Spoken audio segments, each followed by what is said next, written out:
মানুষ কতটা নিষ্ঠুর হলে এমন করতে পারে। দেখো এই যে জালালি কবুতর, আবার বুনো বুনো পায়রাও বলে আমাদের এখানে। বাংলাদেশিরা জালালি কবুতর বলে আর বিদেশিরা জাংলি কবুতর বলে। তো এই যে কবুতরগুলো আমার এখানে থাকে, এই যে সব, ঠিক আছে। তা আমি এদেরকে খেতে দিই না, মানে আমার ঘরে এসে থাকে পায়রাগুলা সব। এই দেখো দেখেছো কতগুলা। তা এইগুলা সব আমার ছাদে এসে থাকে আর মাঠে যায় খেতে, খেয়ে আসে। এদের ঘরে কোনো দরজা দিই না, দেখেছো, এই যে ফাঁকা থাকে, আমি এর ভিতরে কটা ভাঙা ঘর ঢুকিয়ে দিয়েছি, তাই এর ভিতরে থাকে।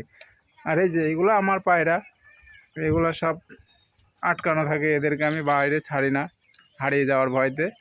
তো মাঠে খেতে যাই, আর ওই দেখো ওখানে বসলো। তা খালি আমার এই ঘরে থাকে না, আমার এই ঘরে তো কটা থাকে। এই দেখো কী অবস্থা। দেখো মানুষ কতটা নিষ্ঠুর হলে এমন কাজ করে বলো। দেখো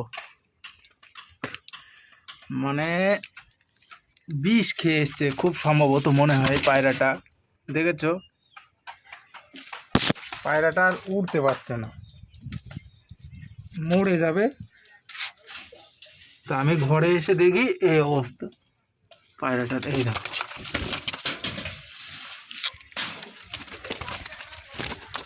এই দেখো কি অবস্থা। দেখো মানে পায়রা ডিমও পেরেছে দেখছি।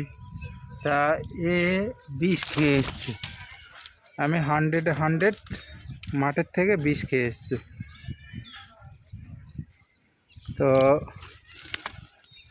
ওই দেখো চলে গেল, মরে যাবে ও, যেখানে হোক পড়ে মরে যাবে। এ দেখো উঠছে এখন, ওই দেখো পড়ে গেল, পড়ে গিয়েছে। ওই যে ওদের ওখানে পড়ে গিয়েছে। তা মানুষ কতটা নিষ্ঠুর হলে এমন কাজ করতে পারে। এর এর এর বাচ্চা হয়, বাচ্চা হয়ে আবার বেরিয়ে চলে যায়। আমি এদেরকে আটকাই না কোনো দিন, আমার পোষা পাখিও না, আমি আটকাই না। এদের মতো এরা আসে থাকে, যার ভালো লাগে সে এই ঘরে থাকে, যার ভালো লাগে না সে চলে যায়। তো এইভাবে মানে পশু পাখি মারা কি উচিত, কমেন্ট করে বলবেন আপনারা, ঠিক আছে।